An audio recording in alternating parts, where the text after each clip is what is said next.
días, mis queridos hermanos y amigos. Vamos a comenzar un día más en el estudio de la palabra del Señor. Al tema de hoy le he titulado La fe que agrada a Dios, número 2. Ya enseñamos una primera parte. Y comenzamos este tema haciendo dos preguntas. ¿Es la nación de Israel una nación salva? ¿Están los judíos salvos? La respuesta, de acuerdo a la palabra de Dios, es no. Todos los judíos que no han creído en Cristo están muertos espiritualmente. Y lo mismo es para todas las naciones del mundo. La única puerta a Dios es Cristo.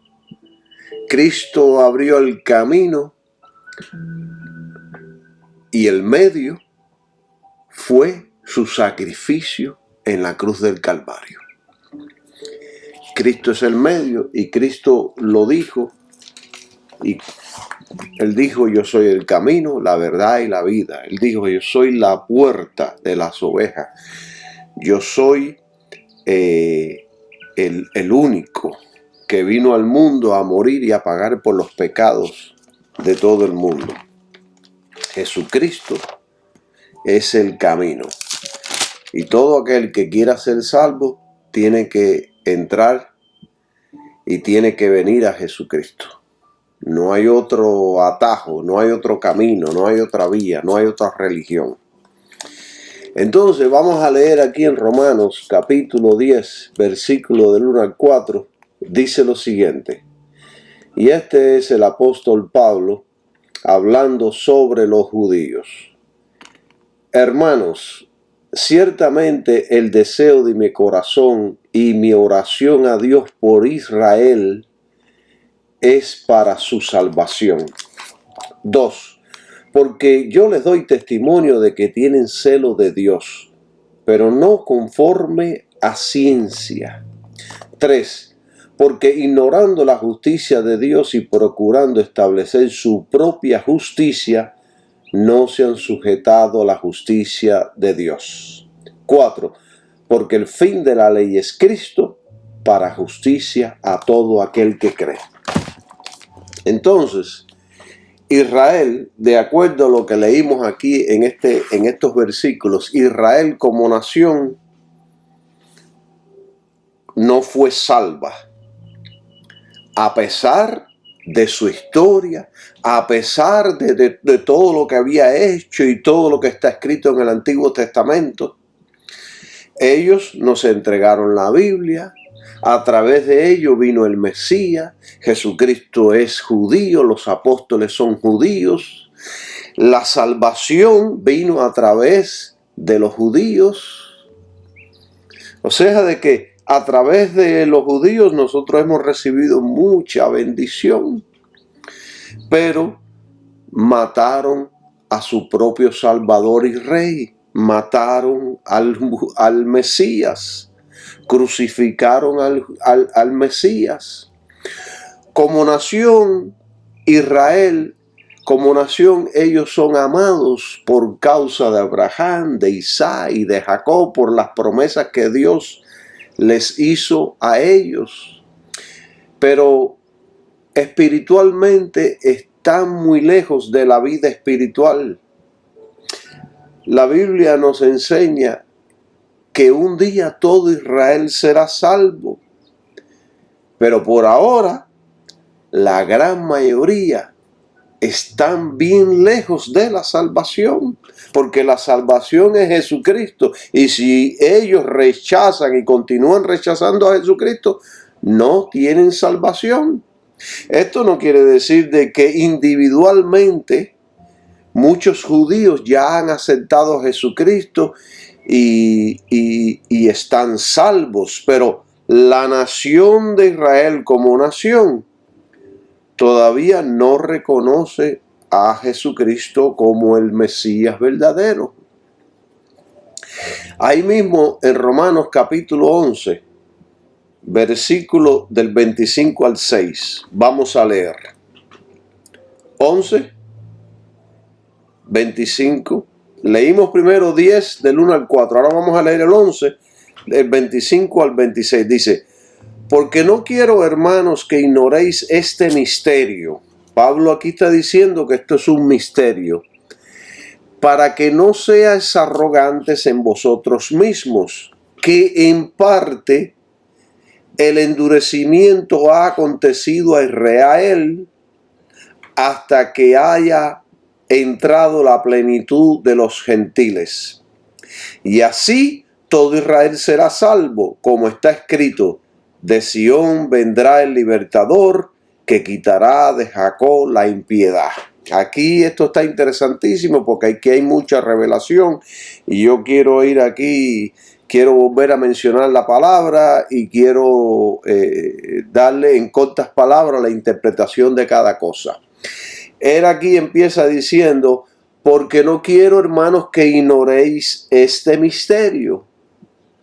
Lo que ha pasado con Israel, como nación, no como individuos, ya que muchos son salvos individualmente y diariamente. Lo que ha pasado es un misterio, dice aquí.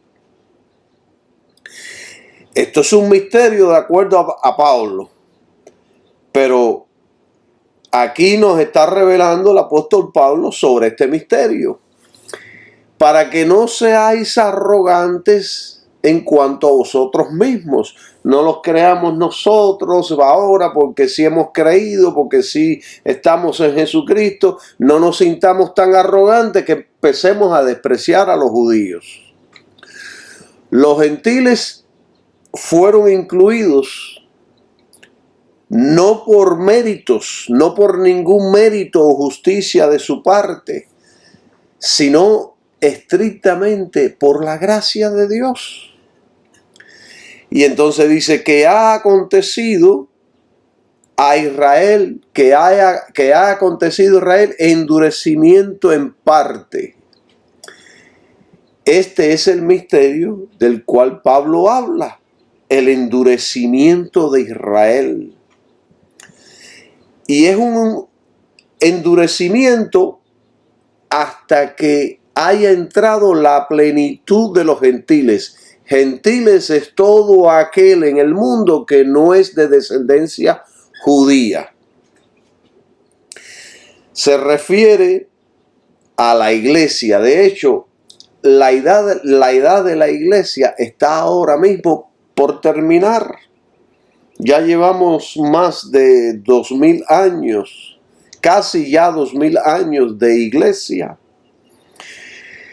Y cuando haya entrado la plenitud de todas las personas del mundo, entonces dice aquí, y luego todo Israel será salvo, después que haya entrado toda la plenitud de los gentiles, después de que todas las naciones del mundo, de diferentes naciones, diferentes pueblos, diferentes tribus, de diferentes lugares, hayan sido salvos y ya Dios haya salvado a todo lo que tiene que salvar. Entonces todo Israel será salvo. Todo Israel será salvo. Todo Israel aceptará a Jesucristo al final de los tiempos. Todo Israel dice que todo Israel va a aceptar a Jesucristo.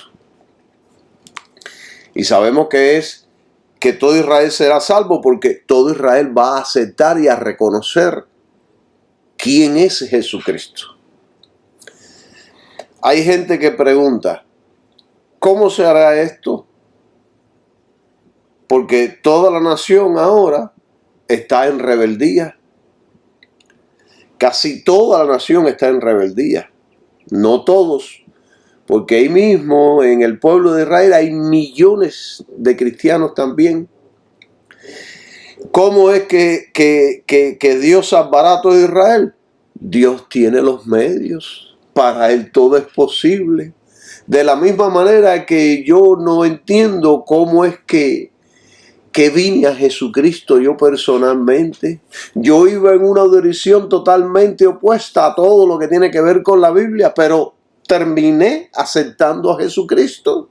Y de la misma manera que el faraón allá en Egipto, Dios endureció su corazón para demostrar el poder del Dios Todopoderoso. Dios tiene la capacidad de endurecer, como tiene la capacidad también de ablandar los corazones para que crean en el Señor Jesucristo. Para Dios todas las cosas son posibles. Si Dios se propone en hacer algo, lo hace. Todo es posible para Él. Y lo mismo ha sucedido con cientos de miles alrededor del mundo. ¿Por qué? Porque Dios está en el negocio de la salvación. Miren, algo súper interesante. ¿Por qué yo les cuento todo esto? Porque todo esto tiene que ver con la fe, con el título de este mensaje. Y ya yo di una primera parte y esta es la segunda parte. Todo esto tiene que ver con fe. ¿Por qué? Porque miren, los judíos tienen celo para con Dios. Es un celo mal orientado. En otras palabras, ellos tienen fe. No hay nadie que pueda contradecir que el pueblo de Israel tiene fe. Ellos creen profundamente en Dios, pero es una fe mal orientada. Y esto nos enseña algo poderoso, que muchos creyentes pueden estar demostrando una fe grande, poderosa y fuerte. Ser celoso de Dios y de la religión, pero estar muerto porque va en la dirección equivocada. Esto a mí me da miedo. Uno puede estar orando, uno puede ser un religioso extraordinario, uno puede darse golpes en el pecho y estar equivocado, estar yendo en la dirección equivocada. Lo que Pablo desea por su pueblo es la salvación. Él sabía que mientras que ellos continuaran en incredulidad hacia Cristo, seguirían muertos en sus delitos y pecados. Y esto es importante, estos temas son importantes que lo hablemos y que los estudiemos, porque allá afuera hay un grupo de gente que enseñan de que Dios tiene dos tipos de salvación, una para los gentiles y otra para los judíos. Pero no hay dos tipos de salvación, solo un tipo, el Señor Jesucristo. No hay dos tipos, así que cuando usted escuche esa enseñanza de que Dios tiene una salvación para los judíos y otra para los gentiles, eso no existe. Hay un solo nombre dado a los hombres en que podemos ser salvos, Jesucristo. Y punto. La religión judía, y tenemos que entender algo de esta religión. La religión judía está basada en una obediencia meticulosa de la ley. Y eso es solo lo que pueden hacer ellos, solo lo que pueden hacer aquellos que toman la religión en serio. O sea, que son bien celosos. Vivir siendo estricto a la ley no es fácil. Se hace muy incómodo vivir guiándose por la ley. Les pongo un ejemplo. El sábado. Ellos establecieron exactamente la distancia máxima que se podía andar se prohibía llevar una carga superior a 2 higos secos. Se prohibía cocinar en el sábado. Se fijaban los medios para evitar que un enfermo se pusiera peor, pero se prohibía curarle. Por eso Jesucristo en los sábados sanaba y ellos lo criticaban. Y algunos eran tan extremistas que en el sábado no defecaban. Aguantaban todo el día para no ir al baño. Hoy en día, en Miami Beach, los judíos ortodoxos en el sábado no contestan ni usan el teléfono. Algunos de ellos ni prenden la luz el sábado. Aún las mujeres no se peinan el sábado. No vaya a ser que una partícula de polvo sea echada en el aire y pueda contaminar el día sábado.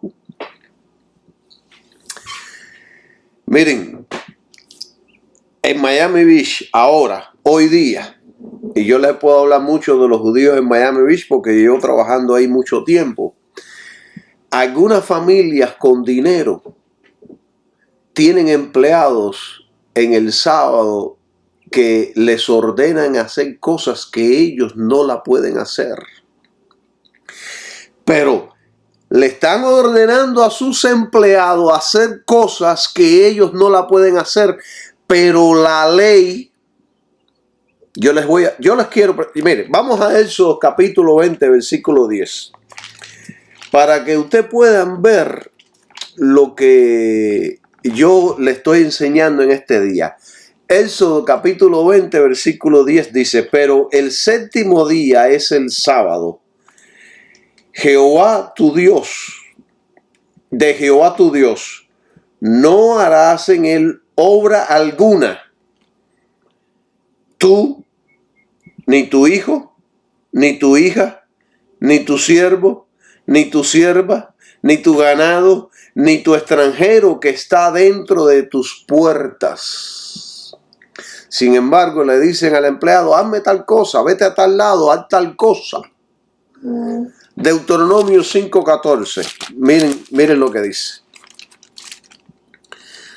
Algo similar. 5:14. Dice, mas el séptimo día es el sábado de Jehová tu Dios, no harás en él obra alguna, tú, ni tu hijo, ni tu hija, ni tu siervo, ni tu sierva, ni tu buey, ni tu asno, ni ningún animal tuyo, ni tu extranjero que está dentro de tus puertas, para que descanse tu siervo y tu sierva como tú.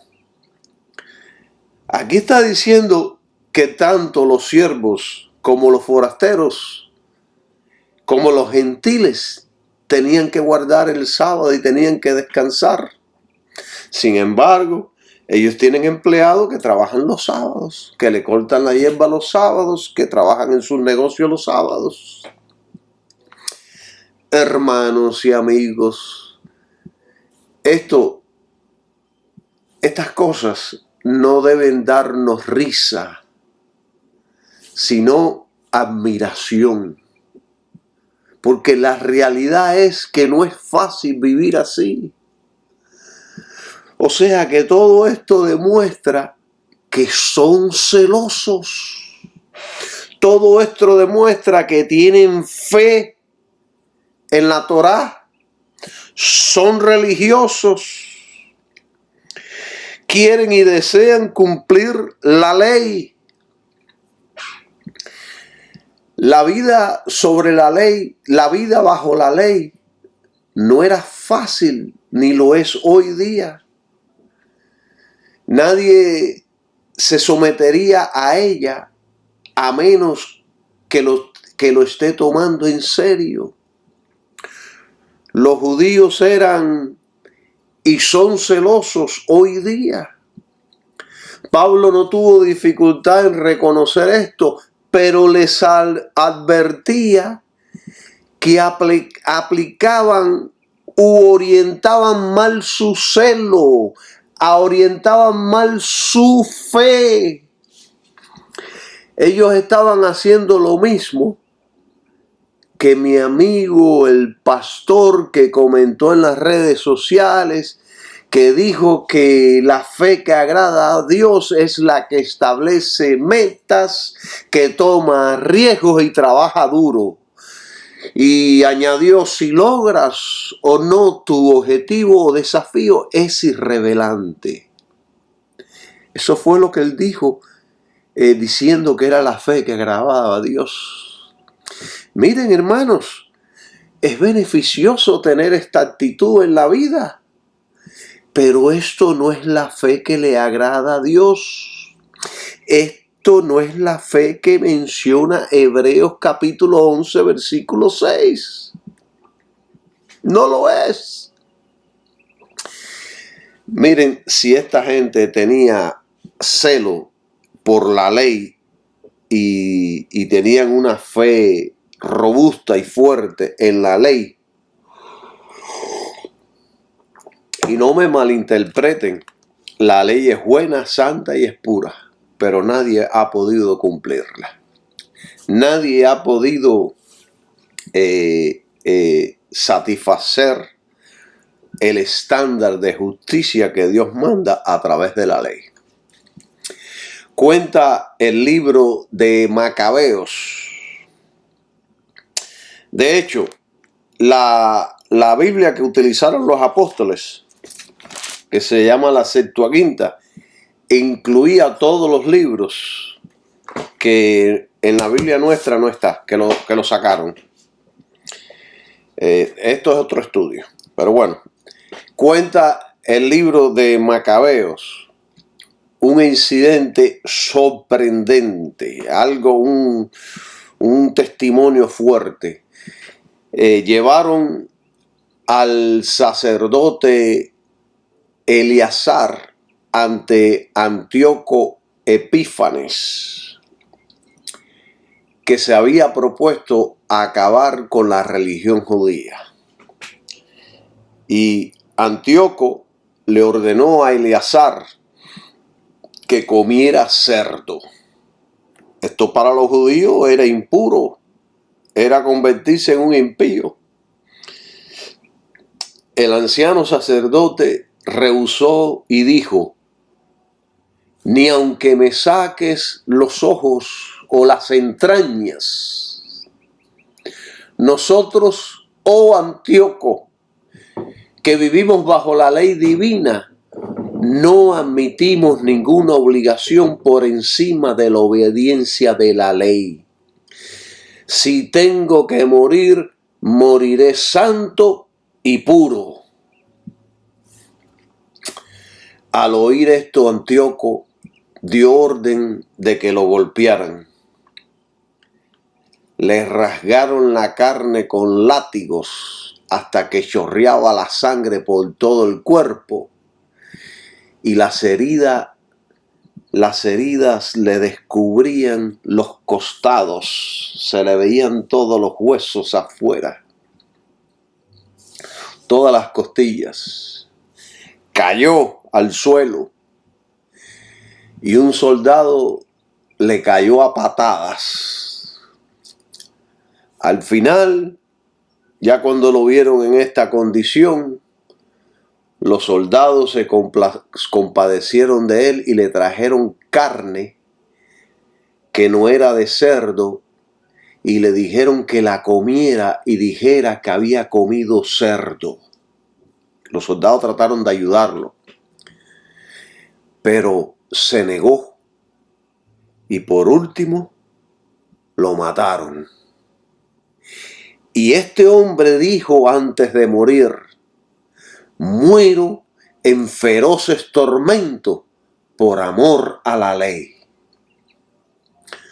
Murió en agonía por causa de la ley.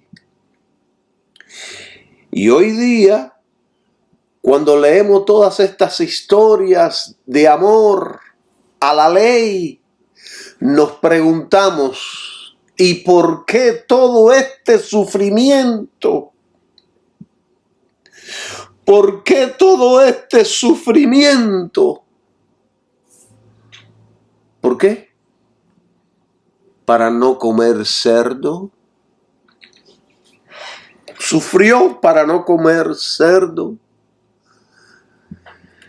Parece mentira que alguien esté dispuesto a morir así por la ley. Pero los judíos estaban dispuestos. No cabe duda de que tenían celo por la ley.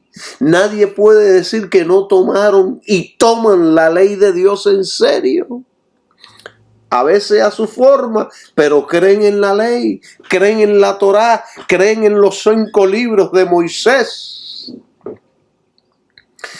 ¿Por qué hacían esto? Porque ellos estaban convencidos de que adquirían méritos con Dios mediante la obediencia a la ley. Para ellos todo era cuestión de ley y mérito.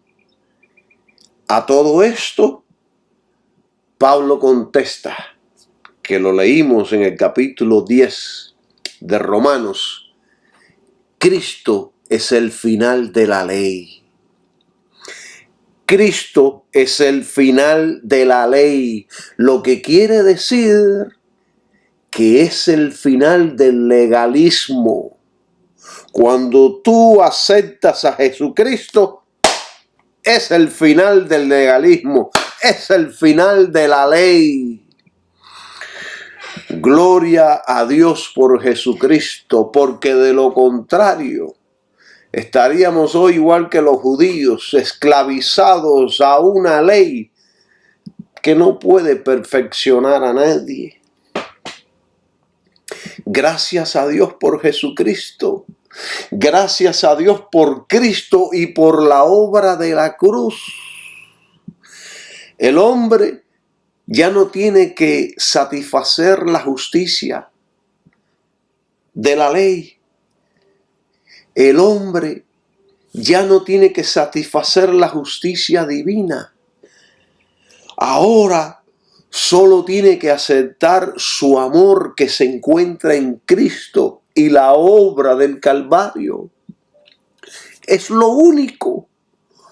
Los cristianos ya no tenemos que merecer el favor de Dios, sino tomar solamente la gracia, el amor y la misericordia que Dios ofrece gratuitamente en su Hijo Jesucristo. En esencia, mis queridos hermanos y amigos, los judíos, para que sean salvos,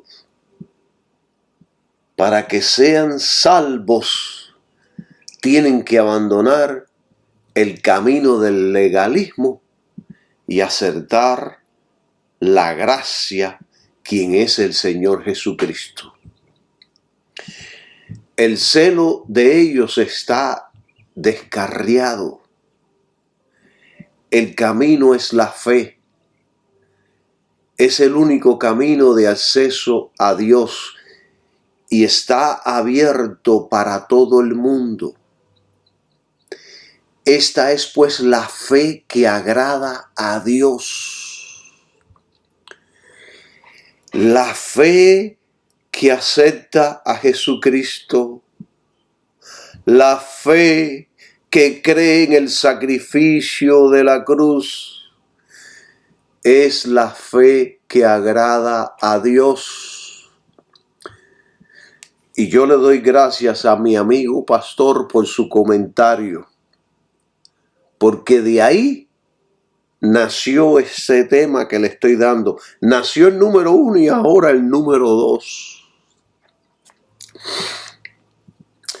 Todo esto es importante explicarlo para que no queden dudas de la fe que agrada a Dios. Por eso yo les explico todo esto con detalles, para que vean de que el trabajo duro, el esfuerzo, la positividad, nada de eso agrada a Dios. De lo contrario, los judíos fueron los primeros que agradarían a Dios. Y la nación de Israel no agrada a Dios porque la fe de ellos está bien lejos de Cristo el Señor. Aunque entre el pueblo de Israel hay miles que ya han aceptado a Jesucristo. Y entonces Pablo hace una pregunta en Romanos 11:1 que quiero compartirla con ustedes. Romanos 11:1. Mire la pregunta que él hace. Digo pues, ¿ha desechado Dios a su pueblo? Él está haciendo aquí una pregunta. A lo que él mismo responde y dice, en ninguna manera, porque también yo soy israelita de la simiente de Abraham, de la tribu de Benjamín. Pablo está diciendo, si Dios hubiera rechazado a su pueblo, entonces yo no sería salvo. Dios tiene bastante pueblo judío de la nación de Israel que ya ha aceptado a Jesucristo.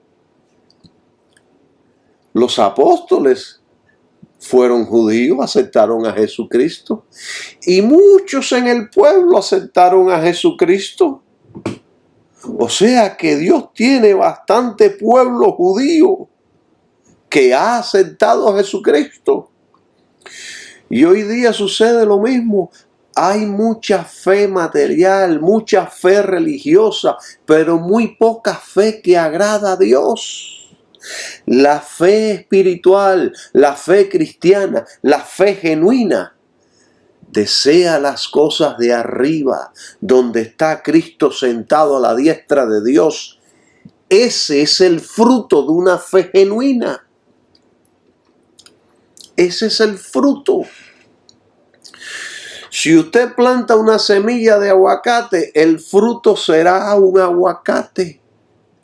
La fe genuina tiene un fruto, al igual que la fe sustituta. Las dos tienen fruto. Una busca lo de arriba en Cristo, la otra se enfoca en las cosas de abajo, en el mundo.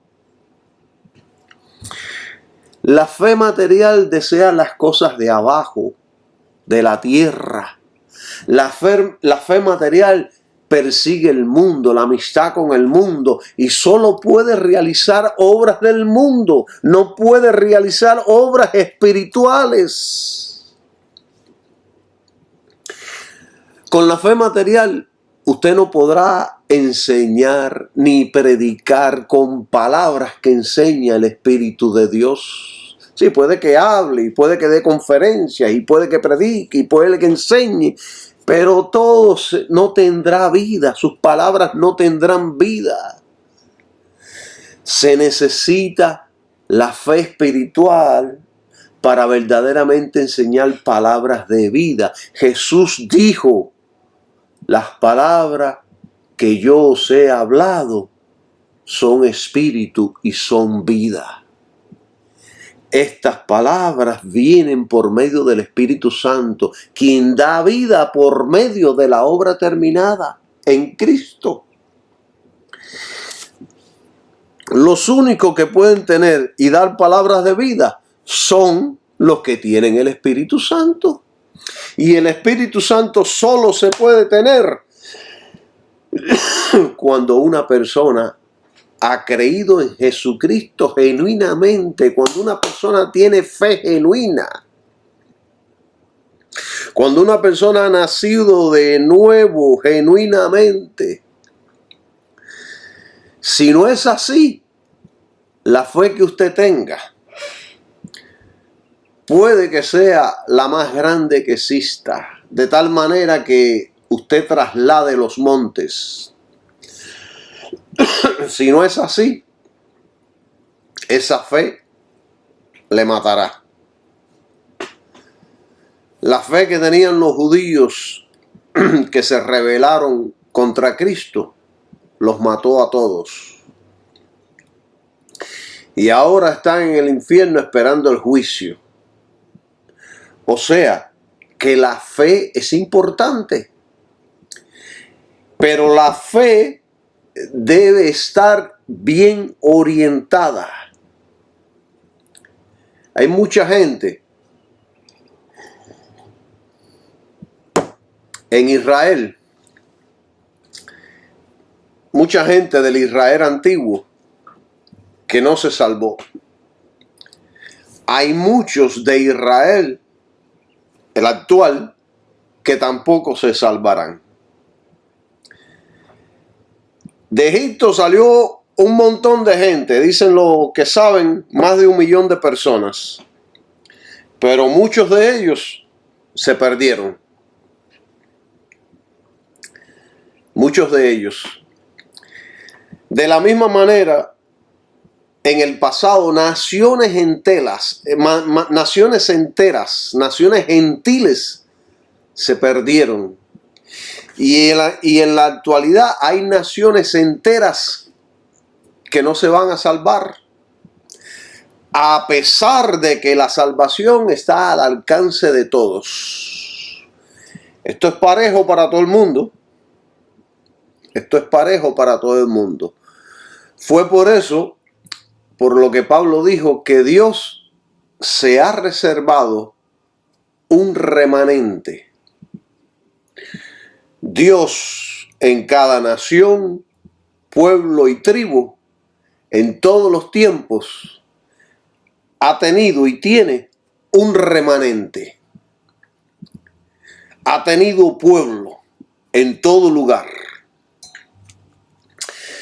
Vamos a leer para probar este punto que yo les estoy hablando ahora. Vamos a leer Romanos 11, del 2 al 6, y miren lo que dice. Dios no ha desechado a su pueblo, al cual antes conoció. ¿O no sabéis que dice la escritura de Elías, cómo hablando con Dios contra Israel, dice: Señor, a tus profetas han dado muerte, y a tus altares han destruido, y solo yo he quedado, y traman contra mi vida? Pero ¿qué le dice la respuesta divina? Me he reservado 7,000 varones que no han doblado la rodilla ante Baal. Escuche, eso fue en el pasado. Así también aún en este tiempo ha quedado un remanente escogido según la elección de gracia. 6. Y si por gracia, ya no es por obras, de otra manera la gracia ya no es gracia. Y si por obras ya no es gracia, de otra manera la obra ya no es obra. Esto está poderoso. Esto está poderoso. Aquí ahora la cosa se puso seria. Y creo que debemos explicar. El profeta Elías se encontraba en cierta ocasión totalmente desesperado. Él había llegado a la conclusión de que era el único israelita que permanecía fiel a Dios. Pero Dios le dijo que todavía quedaban 7,000 en todo Israel, de los millones que había, que no habían doblado sus rodillas a Baal. Baal era un dios pagano y diabólico que utilizaban en esos entonces. Y aquí hay una verdad poderosa. Aquí la escritura nos está revelando un punto muy poderoso que no todos son salvos. Ninguna iglesia o nación se salvará en masa. La relación con Dios es personal e individual.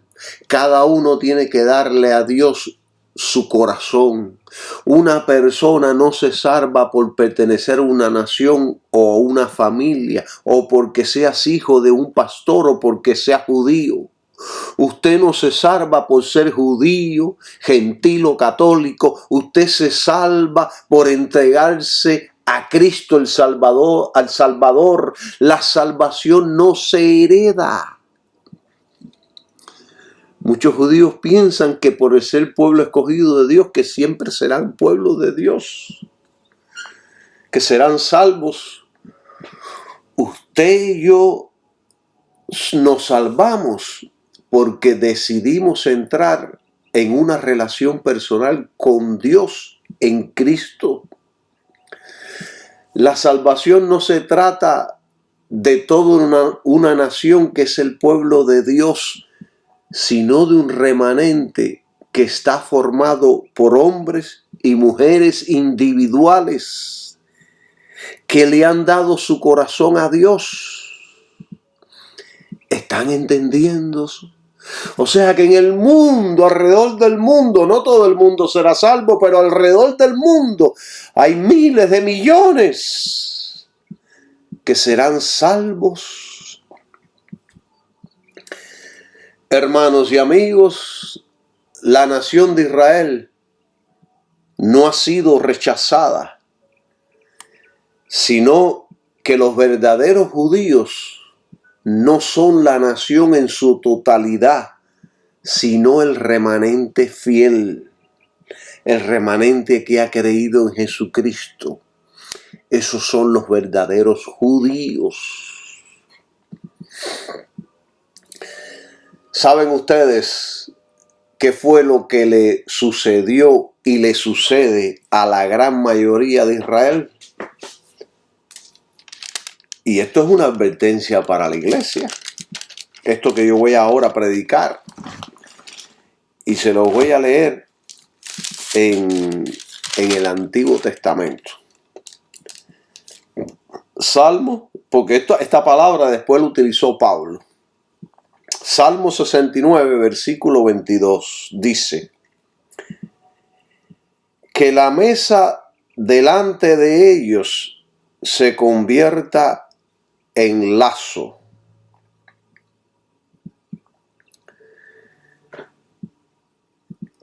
Hay una versión que dice: sea su cónvite delante de ellos por lazo. Y hay otra versión que dice que su mesa se vuelva una red que los atrase. Su mesa, su fiesta, su seguridad. La idea aquí es que hay gente sentada cómodamente en un banquete y su misma actitud de seguridad se convierte en su ruina. Están tan confiados en su falsa tranquilidad que el enemigo se le puede echar encima y atacarlos sin ellos estar apercibidos. Así estaban los judíos. Estaban confiados, satisfechos, tan convencidos de que eran el pueblo escogido, que esa misma convicción se había convertido, pero esa misma convicción se convirtió en una red, en una trampa. Pensaban que tenían a Dios cogido por la barba, como dice el dicho. La mayoría del pueblo de Israel fue endurecido. Se endurecieron contra Cristo. Se endurecieron contra el ungido, contra el Salvador del mundo, con Dios hecho hombre. Se endurecieron. Y esta palabra endurecido en griego es un término médico que quiere decir un callo. Cuando se forma un callo en alguna parte del cuerpo, esa parte del cuerpo pierde sensibilidad. La mente de las masas del pueblo se ha vuelto insensible. Ya no pueden oír ni sentir el llamado de Dios. Eso fue lo que le pasó a la gran mayoría. Y esto le puede suceder a cualquiera. Esto es una advertencia para nosotros los creyentes. Si persiste en no hacer caso al llamado de Dios, acabará por insensibilizarse. Si sigue pecando, al final llegará a dejar de percibir el horror del pecado y no pondrá atención, no será atractivo para usted la bondad de Dios, porque ya usted tiene un callo en el corazón. Miren, en las manos y en los pies nos pueden salir callos, pero también nos pueden salir en el corazón. Eso fue lo que pasó con la gran mayoría en Israel. Y yo oro que Dios nos libre de tal condición. Porque desgraciadamente hoy en la iglesia hay muchos que han perdido la sensibilidad. Dios nos libre de caer en la misma situación. Yo creo, como dice la Escritura, que al final todo Israel será salvo. Porque siempre después de la tragedia viene la esperanza. Israel se ha hecho insensible, el pueblo escogido tiene el corazón hecho un puro callo. Los gentiles entraron por la puerta de la fe y la confianza en el amor de Dios. Pero llegará un día en que el amor de Dios actuará como un disolvente en el corazón encallecido y se encontrarán incluidos los judíos y los gentiles. Nada se puede resistir al amor de Dios, especialmente cuando toca nuestros corazones. Alabado sea el Señor Jesucristo por su palabra. Alabado sea Dios. Ven porque es importante tener nuestra fe bien enfocada y bien dirigida en todos los asuntos. Si ellos que recibieron la ley, los oráculos de Dios, la palabra de Dios, al Mesías, muchos de ellos se perdieron. Dice Pablo, temamos pues. Cuidemos nuestra salvación con temor y temblor. Y la mayoría de la iglesia ha perdido ya el temor. Pecan y lo primero que dicen es, no importa, la sangre de Jesús nos limpia de todo pecado. No tienen ya temor. Como dice el dicho, le da lo mismo Juana que la hermana. No hay respeto a Dios. Miren, para ilustrar la fe de la cual estamos hablando, y de esto yo les he hablado mucho a ustedes en todos los otros temas que he dado. Abel murió a causa de su fe y todavía nos sigue hablando. Y el comentario de Moffat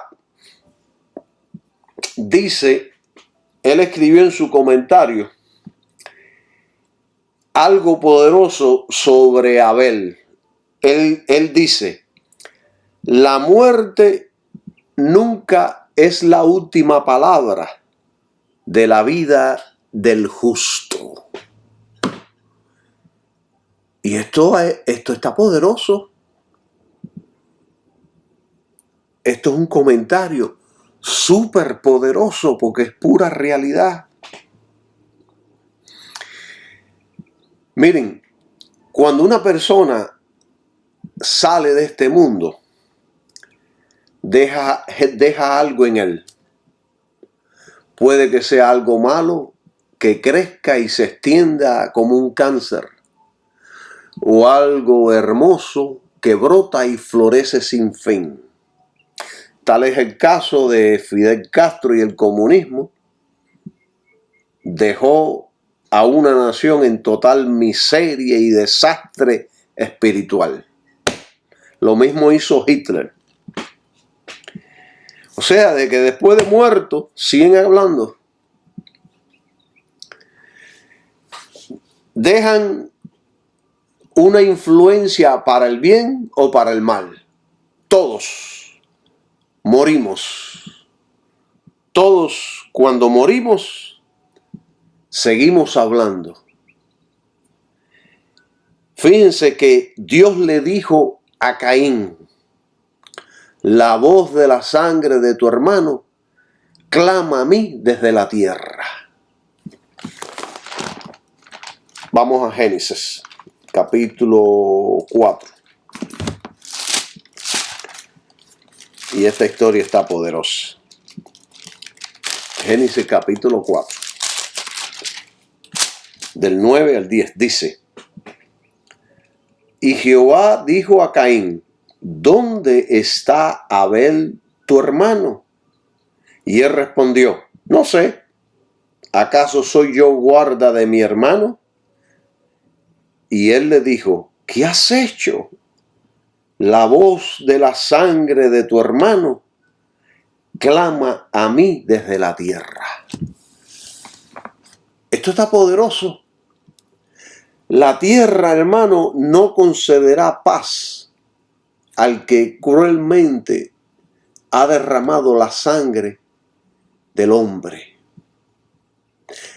La sangre de los que han sido justificados. La sangre de los justos habla a Dios desde la tierra. Por eso la sangre de Abel le hablaba a Dios, porque es la sangre de un justo. Este versículo declara el hecho de que el objeto de nuestra fe debe ser Jesucristo y Él crucificado.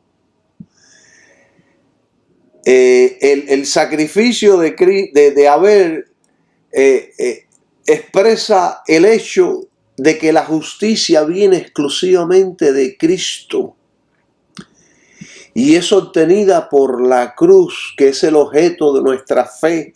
El sacrificio de Abel representa al Cordero de Dios que quita los pecados del mundo. Y la fe de Abel todavía sigue hablando porque es la única fe que Dios acepta y Dios reconoce. Así que, hermanos, tenga cuidado con todo lo que usted lee u oye sobre la fe, porque lo pueden estar desviando hacia otros caminos. Este texto significa lo que Pablo les estuvo enseñando desde el primer capítulo de Hebreos hasta el número 10, que sin fe en Jesucristo y su sacrificio es imposible agradar a Dios.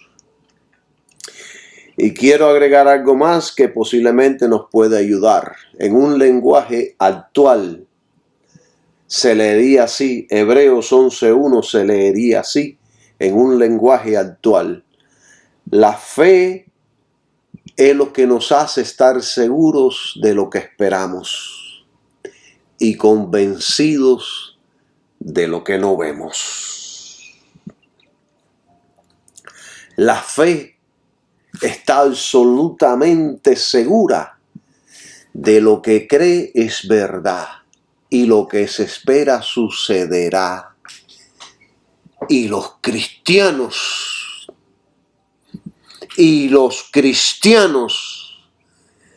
creemos en Jesucristo y su sacrificio expiatorio,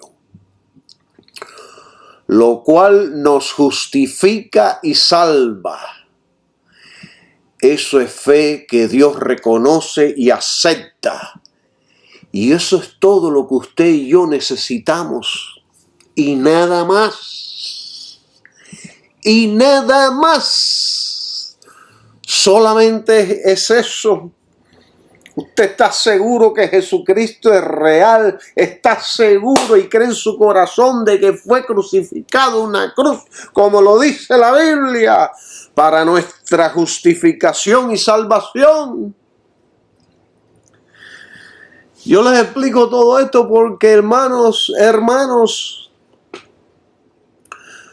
hoy día han interpretado muy mal lo que significa la palabra fe. Piensan que ser positivo, trazar metas, enfocarse, tomar riesgos y trabajar duro, piensan que eso es fe, pero no. Nada de eso es fe.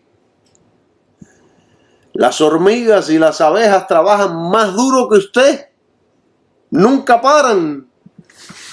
Eso no significa fe.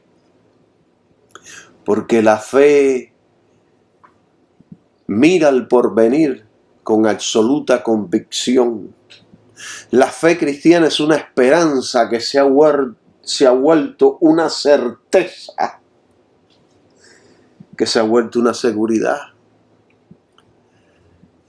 Esta esperanza cristiana es tal que inspira toda la conducta de una persona.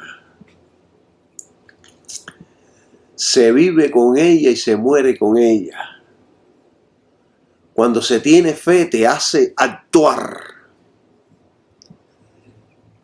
Pero escuche bien, nuestra actuación no es tirarse de un edificio ni ante un auto para demostrar nuestra fe.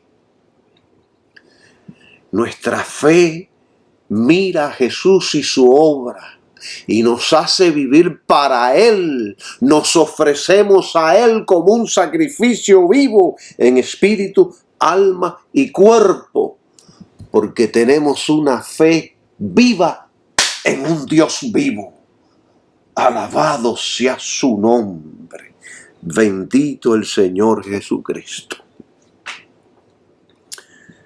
Yo creo que es suficiente por hoy. La semana que viene, o quizás mañana, o quizás más tarde, estaré dando una parte número 3 sobre la fe que agrada a Dios, porque de esto hay mucho de qué hablar. Y el Señor me ha dado bastante revelación a través de toda la palabra de Dios sobre la fe que le agrada a Él. Bendiciones para todos y que tengan un maravilloso día. Amén.